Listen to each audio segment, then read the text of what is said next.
بندہ حاجی بھی ہے، نمازی بھی ہے، اسلامی تمام فرائض یہ شاہ صاحب ہم ابھی سجد گزار بھی، میں اپنی تھوڑی سی بات کو کمپلیٹ کر لوں کہ ہر حوالے سے وہ اللہ پاک کے ساری عبادات کر رہے ہیں، لیکن اس کے بعد جو اگر میں یہ کہہ دیتا ہوں کہ اس کے ساتھ زیادتی بھی ہوئی ہے، اس کو معاف کر دینا چاہیے، لیکن وہ پراپر پھر اپنے اس کے بدلے کی طرف آتا ہے، ایسے لوگوں کے لیے کیا حکم ہے کہ ان کو برداشت کرنا چاہیے؟ ایک طرف تمام اللہ پاک کے حکم مان لیا، لیکن یہ اللہ پاک کا حکم نہیں مانا جا رہا کہ کسی اگر کوئی بزرگ بھی کہہ دیتا ہے یا آپس میں صلح صفائی بھی ہو جاتی ہے، اس کے باوجود لڑائی جاری رہتی ہے، فسادات پیدا ہوتے ہیں، ایسے لوگوں کے یہ کیا حکم ہے؟ میں ان کے پوچھ رہا ہوں جو تمام فرائض حقوق اللہ کے پورے کرتے ہیں لیکن حقوق العباد۔ ہاں، اس میں یہ بھی نا نبی صلی اللہ علیہ وسلم بھی حدیث مبارکہ ہے کہ ایک دفعہ ایک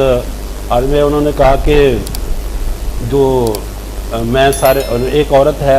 وہ ساری نفلی باتیں کرتی ہے، بہت زیادہ صدقہ خیرات کرتی ہے، تو اس کے بارے میں کیا حکم ہے؟ اور وہ تو انہوں نے ہمسائے کو تنگ کرتی ہے یا دوسروں کو ظلم کرتی ہے، زیادتی کرتی ہے، تو اس کے بارے میں یہی حکم آیا کہ جو افضل ہے وہ جو صرف فرائض پڑھتی ہے، جو فرائض ادا کرتے ہیں، اگر ہم اپنے فرائض ادا کر دیں اور ساتھ اپنے رویے جو ہیں اور دوسرے لوگوں کے ساتھ اچھے رکھیں تو پھر سارا معاشرہ جو ہے وہ بہتر ہو سکتا ہے۔ اگر ہم ان کے حقوق و فرائض کو نہیں پورا کرتے تو پھر وہ فلاحی ماحول جو ہے وہ نہیں بن سکتا جو دین۔ میں رانا ہدایت صاحب سے ایک میسیج لوں گا، ایک ٹاپک کی طرف ایک چھوٹا سا ایک میسیج دے دیں تاکہ ہم ہمارے جو دوسرے تاکہ پروگرام کا آغاز جاری کر دیں۔ ٹاپک کے حوالے سے ناظرین کے لیے سورہ فرقان میں یہ عفو گزر کے بارے میں کہ کتنے بڑے بڑے گناہ جو ہے وہ زیادتیاں جو ہیں وہ انسان کو معاف کر دینی چاہیے، تو اس میں ارشاد باری تعالیٰ ہے کہ اذا خطبہم جاہلون قالوا سلام، اگر جاہل آپ سے مخاطب ہوتا ہے، تنگ کرتا ہے، یعنی وہ گالی بھی دے دیتا ہے، مذاق اڑاتا ہے، تو آپ نے اپنی ڈکشنری نہیں دیکھنی کہ میں اس کو گالی کے بدلے گالی دوں، مذاق کے بدلے مذاق، بلکہ قرآن نے بڑے پیارے الفاظ کی قالوا سلام، تو مومن اسے السلام علیکم کہہ دیتا ہے کہ بھائی آپ نے گالی دی ہے، آپ نے مذاق اڑایا ہے، میری طرف سے تم پر سلامتی ہو، میری طرف سے تم پر سلام ہو۔ تو اگر ہم ایسے ہو جاتے ہیں کہ کوئی گالی بھی دے، کوئی مذاق بھی اڑائے، کوئی اسے معاف کر دیں اور اس کو سلام کر دیں، جب کوئی بات کرے اس کی جواب دینے کی بجائے اس کو سلام کر دیا۔ بلکہ گھر میں بھی اگر چھوٹی چھوٹی باتیں ہو جائیں آپس میں تو کوشش کیجئے کہ وہ معاف کر دیجیا کریں، کیونکہ معاف کرنے سے انسان بڑا ہوتا ہے، اس کا قد بڑا ہوتا ہے، اس کی قدر زیادہ ہو جاتی ہے۔ کوشش کیجئے گھر میں جتنی چھوٹی چھوٹی باتیں ان کو ختم کیجئے، اس پہ ہم بھی عمل کریں۔ جی، اور ہم